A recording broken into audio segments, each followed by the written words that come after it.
Bueno, vamos a compartir hoy una palabra que he titulado Una vida sin proceso es una vida en deceso.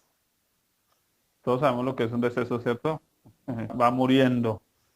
A veces hay cosas que si no pasan el proceso, mueren. Tenemos el caso de los matrimonios sin un buen prematrimonial. Cuando no se ha preparado para el matrimonio, después esa relación empieza en deceso.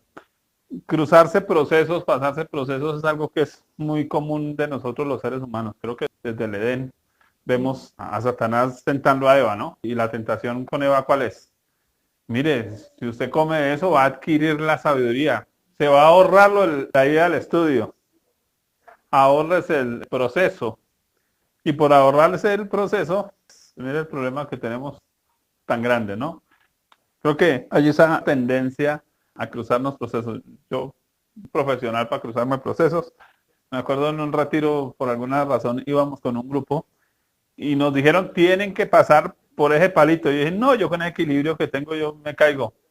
Entonces, como tengo las piernas largas, yo calculé la brincada y yo todo contento, y no, yo paso porque paso. Tan brinqué, salté y pasé. Y entonces había un líder al otro lado y dijo, señor, se cruzó el proceso, devuélvase toda la pista. Y yo, no, una hora de camino y vuelva y hágala. Por cruzarnos procesos. Bueno, hoy vamos a hablar un poquito de eso, de cuando nos cruzamos procesos. ¿Qué dice la Biblia al respecto?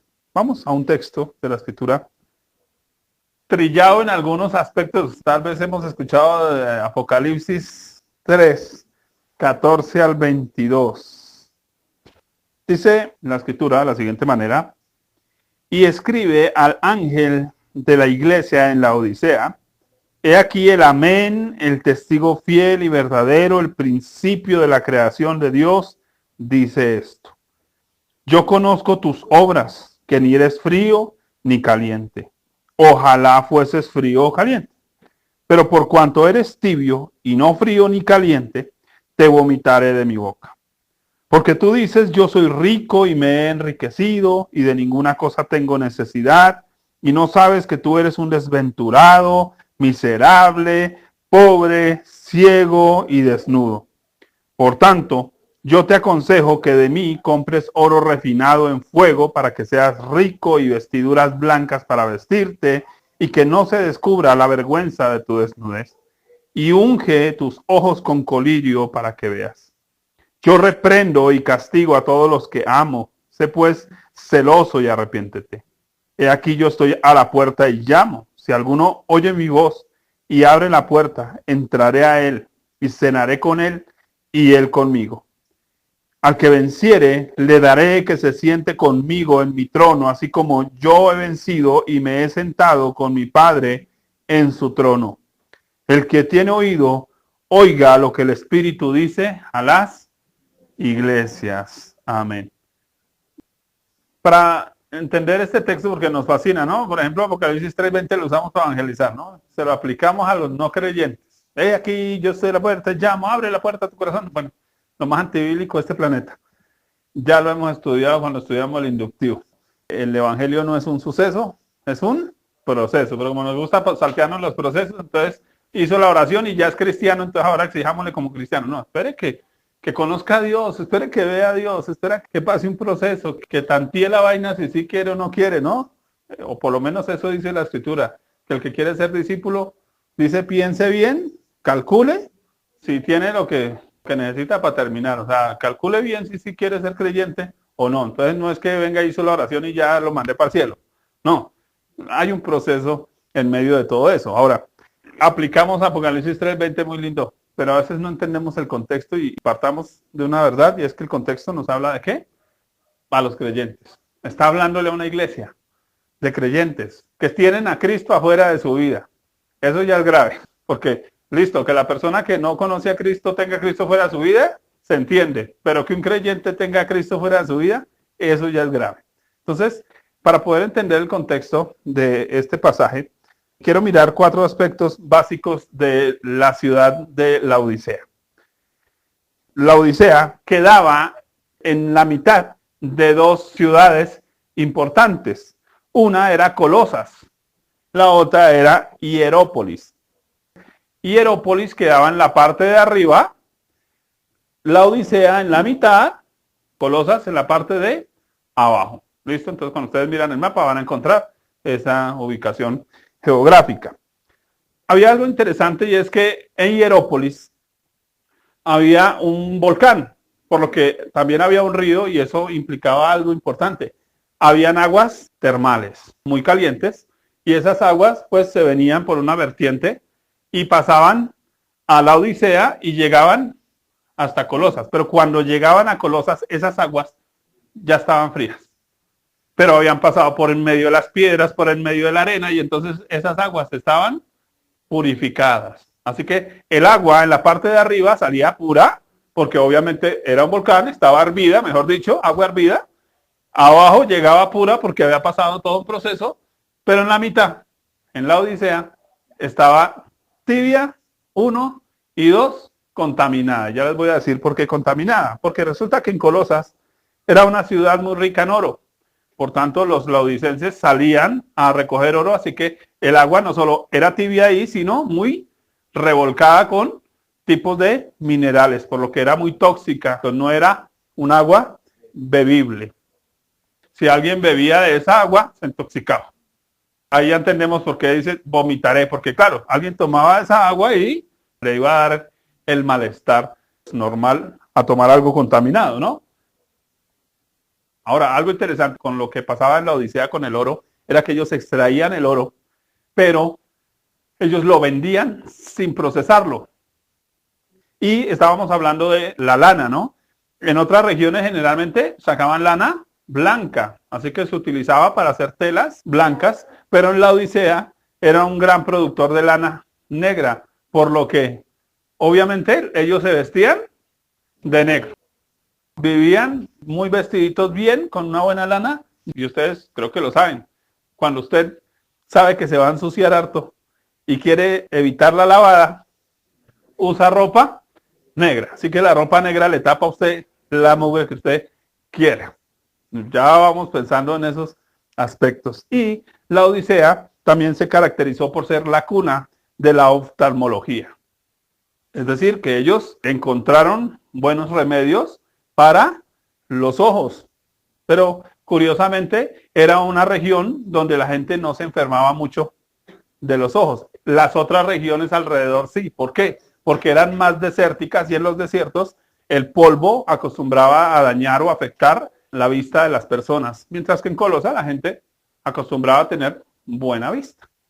Pero ellos tenían productos para mejorar o ayudar a la visión de las personas. Con esa sola histórica yo creo que ya volvemos a leer el texto y empezamos a entender algunos aspectos importantes. Pensemos en eso. Esas 4 características hizo de Colosas una ciudad muy próspera. Entonces la iglesia allí era una iglesia bien organizada, con templos bonitos, como había con qué, pues era una iglesia próspera, era una iglesia pujante. Y pues obviamente todos se dedicaban a este tipo de cuestiones, ¿no? A producir lana, a sacar oro o a la oftalmología principalmente. Con eso en contexto, ahora pensemos cuál era el problema de los laodicenses. Leemos entonces versículo 15. Yo conozco tus obras, que ni eres frío ni caliente. Ojalá fueses frío o caliente. Aquí él está hablando de qué? De sus obras. Sus acciones son tibias. Es decir, lo que hacen como que queda incompleto, queda a medias. Volvemos al concepto de qué? Proceso. Cuando yo voy en un proceso y fallo en un aspecto del proceso, ¿cómo quedan las cosas? Volvemos al mismo, a medias. Nosotros utilizamos el mismo término, quedó tibio. Tibio, o sea, está a medias. La tibieza en este contexto alude al hecho de quedar a medio camino, pensando ya en lo que conocemos históricamente. Cuando Jesús les está diciendo, por cuanto eres tibio, no está refiriéndose únicamente a la temperatura del agua, sino a qué? Al lugar, a la posición en la que están. Están a medio camino entre Hierápolis y Colosenses, entre agua caliente purificada por el fuego y agua fría purificada por el proceso. Están tibios. Es decir, no se han dejado procesar. Y ahí es donde empezamos nosotros a pensar, bueno, ¿y usted se ha dejado procesar? Caliente, caliente, frío, frío. Mire que aquí, aunque estamos viendo caliente y frío, generalmente para nosotros, ¿qué significa? Polos opuestos. Jesús aquí no los está viendo como polos opuestos. Porque él dice, ojalá fuese frío o caliente.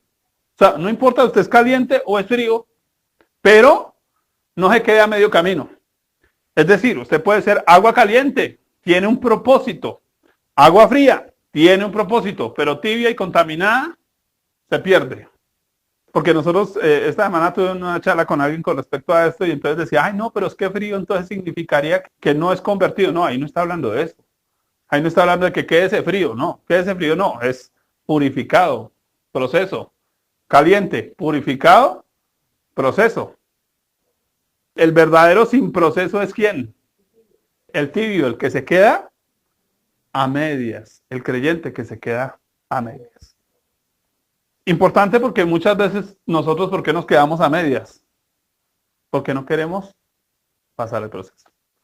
Yo les contaba, ¿no? En mi caso, esa tendencia a uno ir rápido. Llego a una iglesia y al otro día, de haber hecho la oración de entrega, que no aparece en la Biblia, pero la hice, me dicen, bueno, lo esperamos en una intercesión. Al otro día, intercesión, guerra espiritual y orar en lenguas. Y entonces yo arranqué a orar en lenguas y a hacer guerra espiritual, y no había ni que era guerra espiritual, ni que eran lenguas. Pero ahí estaba. Y a la semana dijeron, no, pero es que necesitamos un líder para un grupo. Y al mes ya estaba de líder de grupo. ¿Quién dijo Speedy González ni qué nada? ¿Sí o no? Y ándale, y ándale. ¿Cuál es el problema? Que luego estoy enfrentando un grupo, luego estoy enfrentando situaciones de personas que vienen a contarme su vida diciendo, como este es el líder, al líder le pido consejería, al líder le exijo que ore por mí, al líder les pido un montón de cosas. Y yo tenía la capacidad de responder a las necesidades de la gente. No, ¿por qué?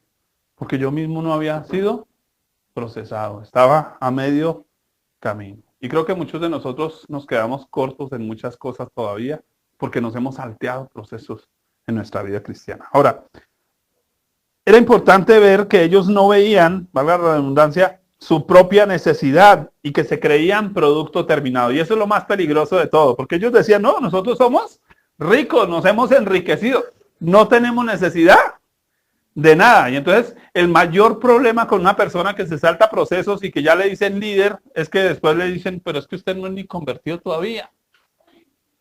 Usted dice que es pastor y usted todavía no ha nacido ni de nuevo. Y entonces usted, ¿cómo así? Pero es que si yo soy el pastor y tengo 20 almas en la iglesia. ¿Qué problema? Porque ya Señor ya está montado en el curubito. Se cree la mamá de los pollitos y todavía no ha puesto el primer huevo. Tenemos ese problema con la mayoría de nosotros. Creo que hemos corrido, hemos ido a las carreras sin pasar esos procesos y entonces ya nos creemos producto terminado. Y creo que nos pasa en la vida, ¿no? Los adolescentes, los muchachos, ellos dicen, papá, ya fui, ya me gané mi primer salario, entonces ya voy a ayudar aquí para los servicios. Entonces el chino ya cree que puede exigir en la casa, porque ayudó para un servicio de 10,000. Ya se cree que producto terminado. Mamá, yo ya puedo escoger en la vida. Ese es el muchacho que me conviene. Qué peligroso es creerse un producto terminado. ¿Qué se le aconseja aquí? Vemos el consejo del Señor, ¿no? Yo te aconsejo, dice, oiga, qué interesante que el Señor no le dice te ordeno, te mando, sino consejo como de un amigo. ¿Qué tal ese amor del Señor para decirle a usted, ¿quiere que le dé un consejo? Porque es que la gente que se cree muy alta, usted le va a dar órdenes y no, porque no que él es el que manda. Entonces, ¿qué toca darle? Oiga, ¿le puedo dar un consejo? Nosotros que hemos trabajado con pastores tantos años, en mi humilde opinión, pastor, le da un consejo. ¿Cuál? Versículo 18. Que de mí compres oro refinado en fuego, para que seas rico y vestiduras blancas para vestirte, que no se descubra la vergüenza de tu desnudez y unge tus ojos con colirio para que veas. El Señor les está ofreciendo lo mismo que ellos tienen. pero procesado. Vamos a mirar algunos consejos. Aconseja comprar oro refinado en fuego. ¿Qué significa eso? Déjese procesar. Jesús les está diciendo, señores, ¿cuál es el oro refinado en fuego según la Biblia? Cuando nosotros leemos Proverbios, Eclesiastés, la sabiduría. Usted tiene conocimiento, pero no tiene sabiduría. Mucha gente en las iglesias, los ministerios tienen teología, pero no tienen sabiduría. Entonces, tener teología, tener sabiduría son dos vainas diferentes. Mucha gente cree que está enriquecido y el Señor le dice, no, Señor, venga, le vendo ¿qué? Sabiduría. ¿Qué es sabiduría? Entonces, sabiduría es saber lo que tengo que hacer y hacerlo. Voy a ponerlo en otras palabras. Practique lo que usted sabe. Sería la forma de decirlo, la forma correcta. Entonces, lo que Jesús está diciendo es, Señor, su discurso muy lindo, pero practíquelo. Te aconsejo que practiques lo que sabes. Por eso es que en el inductivo yo acostumbro siempre a hacer preguntas, porque a veces hago preguntas y la gente me contesta lo que cree que yo quiero escuchar. Y a mí me gusta devolvérselo. Yo digo, ¿usted cree que eso es lo que yo quiero escuchar? Dígame algo de su corazón. ¿Cómo vio a Dios según su corazón? No según conocimiento. No me diga un concepto teológico. Dígame, de su corazón, ¿cómo está viendo a Dios? Ah, no, que lo veo grande. Ah, bueno, listo, lo ve grande. ¿Y eso por qué le sirve en su vida? ¿Cómo lo va a aplicar? Le estoy aconsejando que practíquelo, llévelo a la práctica. Así que Jesús está diciéndole, señores, muy bien lo que ustedes saben, querida iglesia, pero practiquen, porque el proceso no se da sentado en una silla. ¿Dónde se da el proceso? En la práctica. Usted no va a tener un proceso si no practica, sino eso que usted sabe de Dios. Por eso le contábamos ayer al pastor que estuvo de Venezuela, acá uno de los maestros que estuvo con ustedes. Le contamos que en octubre cerramos la iglesia por 3 meses. Pero que la despedida de la iglesia fue, señores, vayan y practiquen todo lo que han aprendido. Desempolven sus cuadernos y practiquen. Y en 3 meses nos vemos. Porque es muy lindo que reciban aquí todos los discursos y la mejor predicación y la aplaudan lindo. El aplauso maravilloso. El Señor lo recibe. Pero ¿y usted? ¿Qué está haciendo con lo que aprende? Entonces les aconsejo que compren oro refinado. Aplíquenlo. Aplícatelo, Ramón. Una señora, esposa de un pastor, que se paraba y predicaba. Y señores, hay que amar al prójimo. Y la esposa decía, aplícatela, Ramón. ¿Sí? Ya hay que saber guiar la familia, aplícatela, Ramón. ¿Sí? Es lo que Jesús está diciendo. Les aconseja comprar vestiduras blancas. Qué interesante. Ellos son productores de vestidos, pero vestidos negros. ¿Qué significa? Dejen la apariencia. Porque es que las vestiduras negras, voy a contarles un secreto. Mi esposa me va a regañar, pero tápenle los oídos a mi esposa. Yo, desde que compré ese jean negro, yo creo que no lo he lavado sin una sola vez.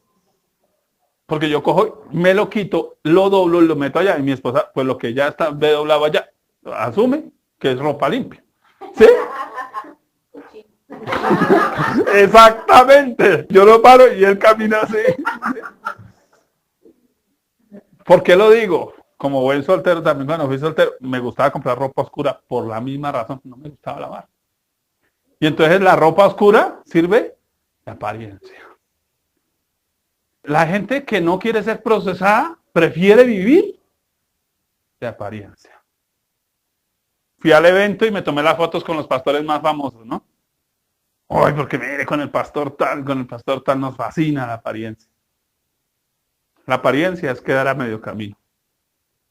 A veces no sabemos ni por qué hacemos las cosas. ¿Cómo vencemos la apariencia? Pregúntese usted para qué está haciendo las vainas. ¿Para qué yo hago esto? Yo me acuerdo 3 años y medio en la iglesia haciendo célula. No me funcionaba. Un día salgo llorando diciéndole, Dios, si yo te sirvo, ayuno, oro. En esa época ayunaba, intercedo, hago guerra espiritual, he golpeado todas estas puertas de Quintas de la Laguna, más de 1000 puertas, golpeado todos los días, he salido 2 horas a golpear y Señor no se ha convertido en ni un alma. Y el Señor me dice, ¿y por qué tiene célula? Me mató. Porque tengo célula. Tomé un lápiz, papel y empecé a escribir. Bueno, pues porque aquí en la iglesia dice que el que no tiene célula no es líder.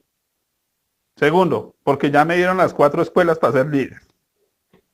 Tercero, Pues porque aquí dicen que el que no sirve no es nadie. Entonces yo no quiero ser nadie.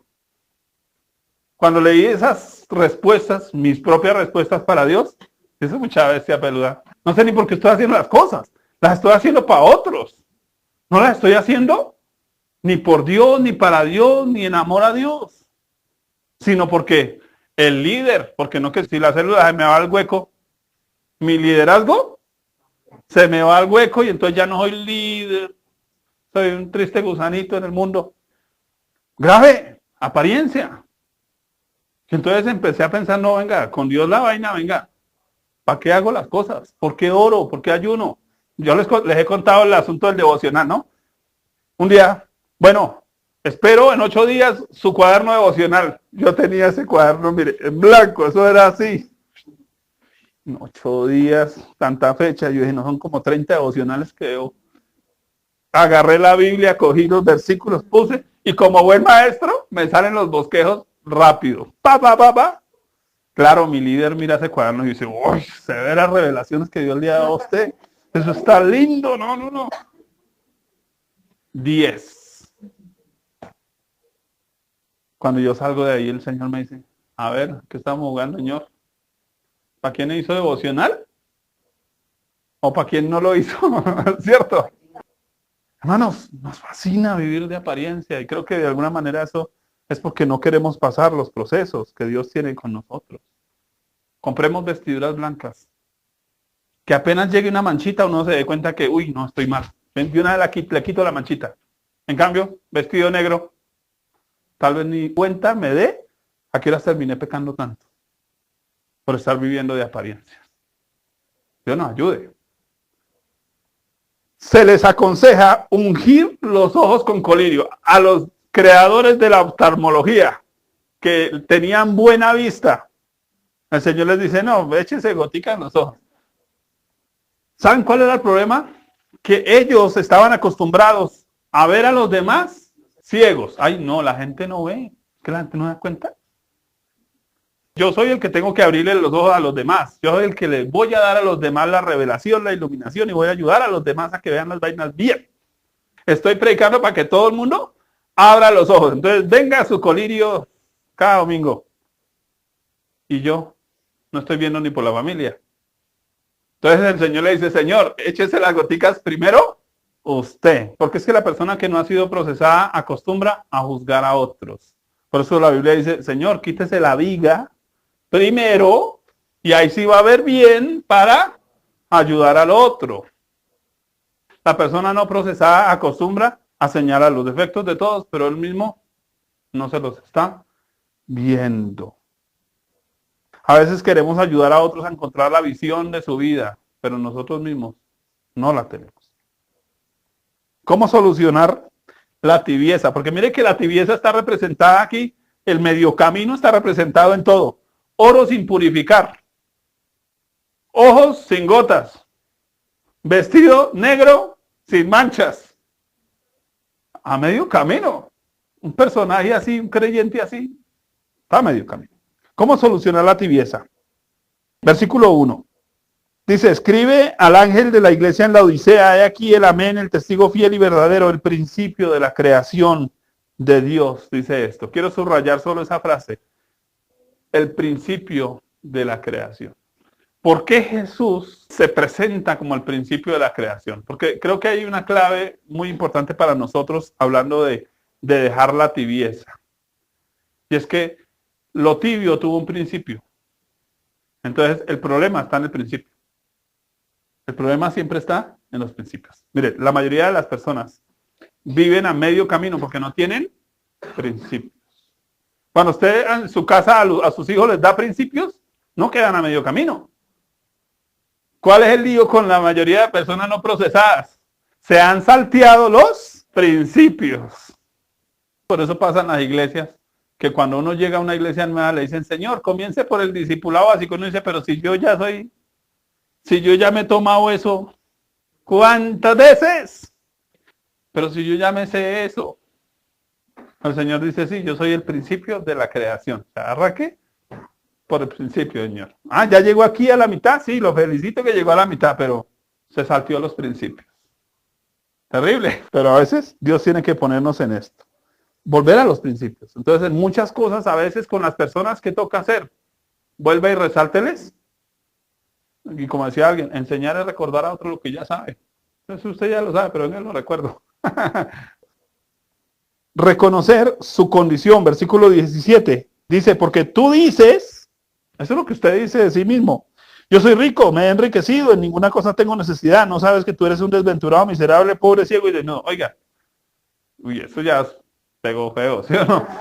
Que Jesús le diga a uno eso ya, que se lo diga para un vecino, pero Cristo en persona, oh, pega duro. Pero ¿qué era lo que el Señor quería?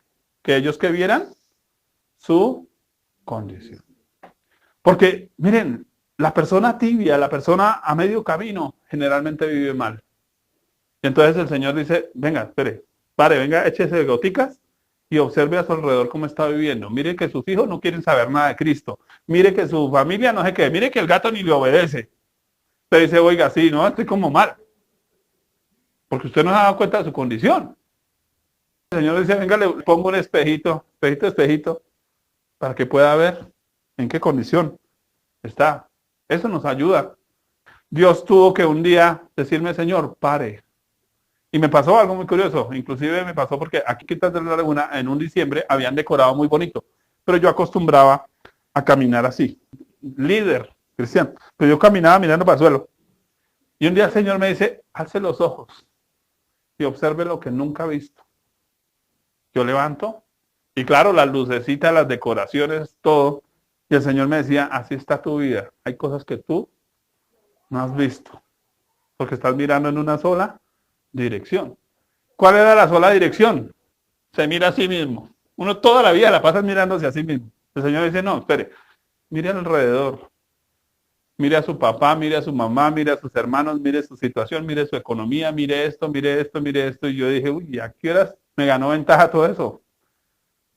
Creo que Jesús quiere que nosotros reaccionemos frente a la verdadera condición. Yo no puedo tapar el sol con un dedo, yo no puedo decir, no, todo está bien, porque es que el problema de la mayoría de los creyentes es este. Yo soy rico y me he enriquecido. No, pastor, todo está bien, todo está bien. Cuando yo sé que no está bien, está mal. Pero no puedes confesar que estás mal. ¿Carreta? Jesús allá dijo a Pedro, señores, oren por mí que estoy como desanimado con la vaina. O sea, está dura la cosa. Pero nosotros, esta semana, alguien me dijo, pastor, ¿qué piensa de este versículo? Diga al débil, fuerte soy. ¿Usted ha dicho esa frase alguna vez? Porque está en la Biblia. Diga al débil, fuerte soy. Oiga, ¿usted sabía que eso no está aplicado a los creyentes? ¿Y que está diciendo todo lo contrario a lo que dice? En el contexto, un pueblo había venido y llevado cautivo al pueblo de Israel. Se ensañaron con el pueblo de Israel. Dice, ahora vamos contra el Dios de Israel. Y entonces Dios trae esa profecía de Joel.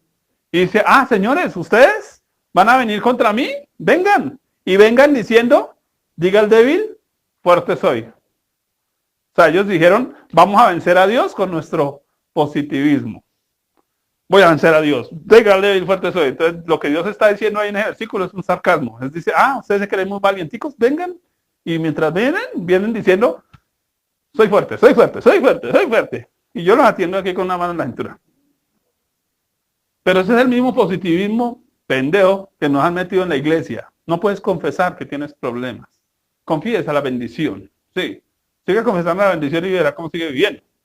Queda medio camino. ¿Qué mejor que saber que si estoy mal, necesito ayuda y entonces Dios me la puede ofrecer? Tercera solución. Entender el amor de Dios en las pruebas. Verso 19. Observen lo que dice. Yo reprendo y castigo a todos los que amo. Porque la mayoría de gente tibia siempre le están pasando vainas. Siempre le están pasando vainas. ¿Pero por qué se me vararía el carro? ¿Pero por qué me pinchó el gato del carro? Alguna vaina le pasa. Pero ¿a quién le echa la culpa? Todo el mundo le echa al diablo. Eso es culpa del diablo. Nadie dice, eso es por el amor que Dios tiene por mí. ¿Qué dijo Job? Dios dio, Dios quitó. ¿Qué decimos nosotros? Dios da y el diablo me quita, desgraciado. No, no, no. Dios dio, Dios quitó. ¿Qué entendió Job? Que eso que estaba viviendo era un propósito de Dios. ¿Cuál es el lío de por qué nosotros quedamos a medio camino? Porque todos le echamos la culpa al diablo. Pero no pensamos, Señor, ¿será por amor que tú me tienes hoy sin desayuno porque hoy quieres que aprenda a depender de ti? ¿Que aprenda alguna cosa de ti? No, nos cuesta. Porque el tibio dice, no, soy rico. Y entonces cuando yo soy rico, exijo. Y entonces nos enseñaron ese evangelio, ¿no? Declare, decrete y remache y restréguele las promesas a Dios en la cara. Cúmplame. Y se nos ha olvidado el amor de Dios. ¿Qué dice el versículo 19? Sé pues celoso. Dice, yo reprendo y castigo a todos los que amo. Sé pues celoso y arrepiéntete. Tremendo. El término celoso acá, ustedes saben que el término celoso significa mirar en una sola dirección, ser obtuso. Es como mirar de una forma obtusa. Entonces lo que el Señor está diciendo es que dejen de mirar solo alrededor, sino en este caso empiecen a mirar a dónde? Al amor de Dios. Vean el amor del Señor en lo que ustedes están viviendo. El tibio no ve el amor de Dios en las cosas que está viviendo. Por eso es tibio. Por eso queda a medio camino. Si yo soy un aguacate y estoy colgado en el árbol y yo digo, ay no, yo no quiero el sol, ¿cómo quedo? A medio camino. Y entonces me meten en periódico en el horno y yo digo, no, yo al horno no entro. ¿Cómo quedo? Sigo ich, ¿cierto? ¿Sabe qué está diciendo el Señor? Acepte el periódico y el horno. Ya si quedó biche hasta ahí, listo, bien, pero de pronto Dios quiera procesarlo de otra manera. ¿Sí? Vamos a madurar ese aguacatico de otra forma. Acéptelo. Es lo que el Señor está diciendo ahí. Ahora, cuarto, metan a Jesús en la ecuación. Muy interesante, porque creo que es una clave acá. Versículo 20, que nos fascina ese texto. He aquí, yo estoy a la puerta y llamo, y si alguno oye mi voz y abre la puerta, entraré a él y cenaré con él y él conmigo. ¿Dónde estaba Jesús en esa ecuación? Afuera. ¿Por qué estaban tibios? ¿Por qué estaban a medio camino? Porque muy lindo usted estar hablando de un Jesús que no vive con usted. Hablar de un Cristo que usted no tiene ahí, con el que usted no tiene comunión. Entonces muy lindo usted predica, pero ¿y cuánto ora? ¿Cuánto busca a Dios? ¿Cuánto se relaciona con Él? Porque estaban tibios. Porque ellos preferían estar con los demás a estar con la persona más importante en la ecuación. ¿Quién? Cristo. Entonces a veces la gente queda tibia por eso. Nos fascina tomarnos fotos con los famosos. Nos fascinan las actividades evangélicas. Pero olvidamos pasar mucho más tiempo con Cristo. Lo habían dejado por fuera. Importante. Ahora, permita, quinto, a Jesús dominar. Observen eso. Miren lo que dice el versículo 21. Al que venciere, le daré que se siente conmigo en mi trono, así como yo he vencido y me he sentado con mi Padre en su trono. ¿Ustedes saben dónde fue que Jesús venció? Perfecto. Entonces, si Él dice, venga, al que venciere, ¿qué le está diciendo? Señor, cuando usted supere su cruz, va a ser tan vencedor como yo y entonces se va a sentar a mi lado y entonces vamos a gobernar juntos. ¿Sabe qué los está llamando? Dominio propio. Porque es que los tibios tienden a descontrolarse. No tienen dominio. ¿Sabe por qué no tienen dominio? Porque como no son de aquí, ni son de allá, como dice la canción, pasa lo de las... A mí me gustaba mucho tomar una esfera, ponerla sobre una mesa y empezar a ver qué tanto equilibrio. Entonces, la gente tibia, por lo general, sí voy, no voy, sí estoy, no estoy. En otros textos de la Biblia dice que son como nubes llevadas por el viento. Ondas de mar arrastradas. Terrible. Entonces lo que el Señor dice es dominio. Quiero traducir ese al que venciere. Al que se vence a sí mismo. ¿Por qué las personas no quieren pasar el proceso? Porque no quieren vencerse a sí mismas. Ahí hay algo clave, mis amados, que es que de alguna u otra manera nosotros Preferimos estar venciendo a otros, dominando a otros. La persona tibia le gusta el liderazgo, pero no le gusta el servicio. El liderazgo es dominar a otros, el servicio es dejar que otros me dominen. Quiero compartir algo más como forma de conclusión, aunque una larga conclusión.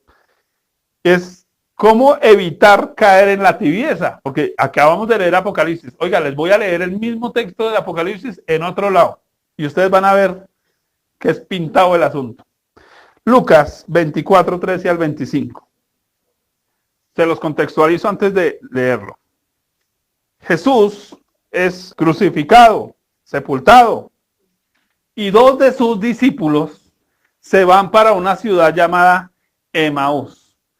Curiosamente, Emaús significa aguas tibias, porque era un lugar de aguas termales, pero tibias. También el lugar se llamaba Primavera Tibia, porque habían muchas flores, pero el término tibio significaba que nunca florecían completamente. O sea, ¿estamos hablando de qué? Que quedaban a medio camino, sin procesar. Este par de discípulos se van para Emaús. ¿Cómo vemos aquí el evitar ir hacia ese lugar? 24 del 13 al 25. Dice, he aquí que dos de ellos iban el mismo día a una aldea llamada Emaús, que está a 70 estadios de Jerusalén, e iban hablando entre sí de todas aquellas cosas que habían acontecido. Y sucedió que mientras hablaban y discutían entre sí, Jesús mismo se acercó y caminaba con ellos. Observe, Jesús se acerca a caminar con ellos.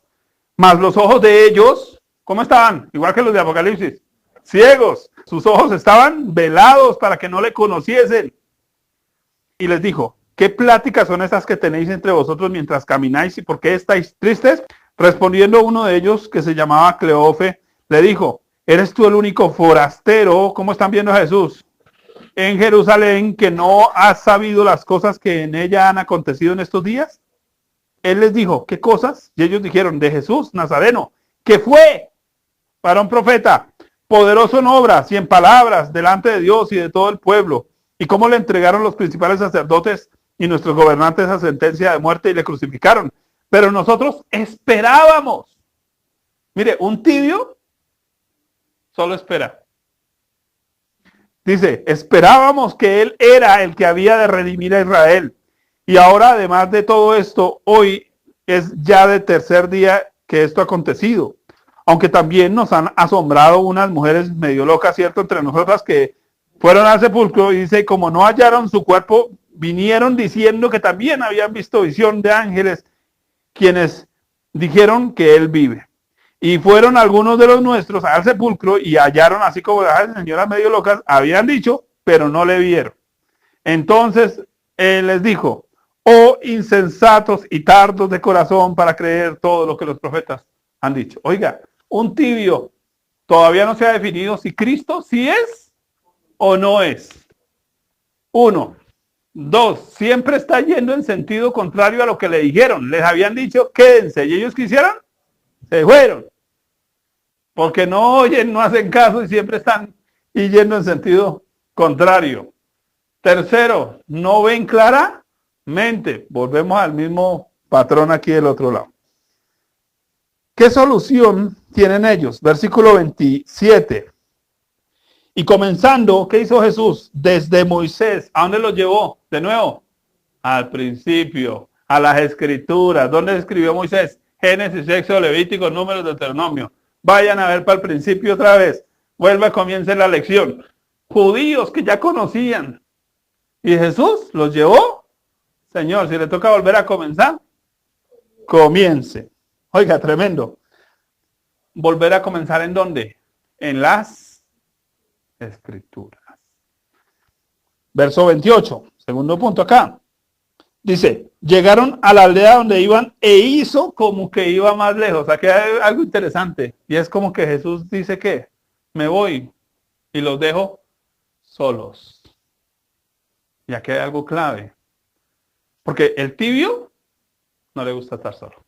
Al tibio le fascinan las multitudes, le fascinan los parches, les fascina ir a ver películas el domingo por la tarde con los hermanos de la iglesia. Le fascina todo, pero nunca estar solo. ¿Sabe dónde uno vence más su tibieza? Cuando está solo y le toca enfrentarse con sus propias situaciones, con sus tentaciones, con sus problemas y tener que arrodillarse y decir, Señor, aquí estoy para ti. Allá no puedo esconder nada, en cambio delante de los demás, yo puedo aparentar lo que quiera. Los iba a dejar solitos. Versículo 30. ¿Qué otra solución les dio el Señor? Dice, y aconteció que estando sentado con ellos a la mesa, tomó el pan y lo bendijo y partió y les dio. Entonces, verso 32. Solución, cenar ¿con quién? Con Jesús. ¿No es lo mismo que dice Apocalipsis? Cenarán ustedes conmigo y yo con ustedes. ¿Qué significa cenar? Para el judío, la cena era un acto de intimidad. Era el acto primario de intimidad. Entonces, ellos no invitaban a cualquier persona a su casa a comer. Era un acto primario de intimidad. ¿Qué está llamando el Señor? ¿Quiere vencer su tibieza? Tenga intimidad con el Señor. Empiece a orar, a buscarlo, a compartir con él. Verso 32. ¿Qué otra solución? Y se decían el uno al otro, observen esto, ¿no ardía nuestro corazón en nosotros mientras nos hablaba en el camino y cuando nos abría las escrituras? Yo lo he llamado arder el corazón. ¿Qué es arder el corazón? Mucha gente va a la escuela. Uy, pastor, yo aprendí tantas cosas. Y yo vuelvo a lo mismo. ¿Y qué le dijo Dios? A mí no me diga que se aprendió los 66 libros de la Biblia. ¿Qué le habló Dios a su corazón? Porque es que aquí, ¿cuál es el asunto? Estos discípulos tenían la teología correcta, pero no tenían un corazón doblegado. No tenían un corazón quebrantado. Hay una diferencia entre escuchar con el cerebro y escuchar con el corazón. Mucha gente escucha con el cerebro, pero no escuchan con el corazón, no están oyendo. No están oyendo con el corazón al Señor. Y por eso viven tibios. Duran 20 años en una iglesia y no pasó nada porque como que su corazón. Oiga, cuando Pablo estaba hablando allá en Listra, dice, el Señor abrió el cerebro de Lidia, ¿sí? No, ¿qué dice? El corazón de Lidia. ¿Qué es lo que el Señor necesita de nosotros? ¿Buen cerebro? Buen corazón, dispuesto a decir, oiga, venga, Dios me está hablando a mí, eso es para mí, eso no es para el vecino. ¿El tibio? No. Para evitar caer en la tibieza, empiece a decir, Señor, ¿tú qué me quieres hablar? A mí. Yo vengo acá como si estuviera solo, como si no hubiera nadie. Señor, a mí. Finalmente, verso 33. Y levantándose en la misma hora volvieron a Jerusalén y hallaron a los 11 reunidos y a los que estaban con ellos. Jesús lo dijo de otra manera ya en Apocalipsis. Sé celoso y arrepiente. Cambie su visión y vaya para allá. En el mismo texto en dos partes. De vuelta a los principios. De vuelta al principio. ¿Cómo le tocó a los amigos? Oiga, qué tremendo que Jesús caminó con ellos todo ese camino. En vez de decirles desde el principio, paren, devuélvanse y nos vemos allá más bien. O mostrárseles de una vez. Qué tremendo que el Señor nos los mostró de una vez. Les dejó pasar el proceso. El Señor hubiera podido, desde que se les apareció, haberles dicho, Señor, yo soy Jesús, usted quede villano para allá, mire. No. No. Los acompañó en el proceso. Así que usted y yo podemos ir tan lejos como querramos y el Señor nos va a acompañar. Pero eso no quiere decir que estemos avanzando. La única forma de avanzar es oír con el corazón, entender el proceso que Él quiere tener en nuestra vida. Termino con Apocalipsis 3:20. Escuchen, he aquí, dice el Señor, yo estoy a la puerta y llamo. Y si alguno oye mi voz y abre la puerta, entraré a él y cenaré con él y él conmigo. Hermanos, queremos que el mundo abra el corazón. Nosotros mismos como iglesia no lo hemos hecho. No estamos abriendo el corazón. Estamos entretenidos, estamos ocupados, estamos llenos de activismo, estamos llenos de vainas. Pero no estamos abriendo el corazón. No estamos viniendo a un culto con el corazón. No estamos cantando con el corazón. No estamos leyendo la Biblia con el corazón. Por eso la iglesia está como está. Por eso. Y el Señor dice, abre la puerta y entraré con él y cenaré con él y él conmigo. ¿Sabe qué significa eso? reciprocidad. Mientras el aguacate está colgado, el sol le está dando algo, pero el aguacate le está dando algo al mundo. Reciprocidad. También podemos pensar que nos quedamos tibios cuando solo recibimos y recibimos y recibimos. Y no damos. Cenaré con Él y Él conmigo. En la relación con Dios siempre va a haber y debe haber reciprocidad. Porque el amor es recíproco. Y creo que de alguna manera la tibieza en nuestras vidas es por eso también. Porque nos dedicamos solo a dame, dame, dame, dame, para mis intereses, pero no para servir al Señor, no para agradar al Señor, no para obedecer al Señor. Quedamos a medio camino. No importa si usted es caliente o usted es frío, porque las dos implican limpieza, pureza y proceso. Procesos diferentes, para propósitos diferentes. El agua caliente, para cocinar; el agua fría, para beber en la sed. Pero el agua tibia, para vomitar.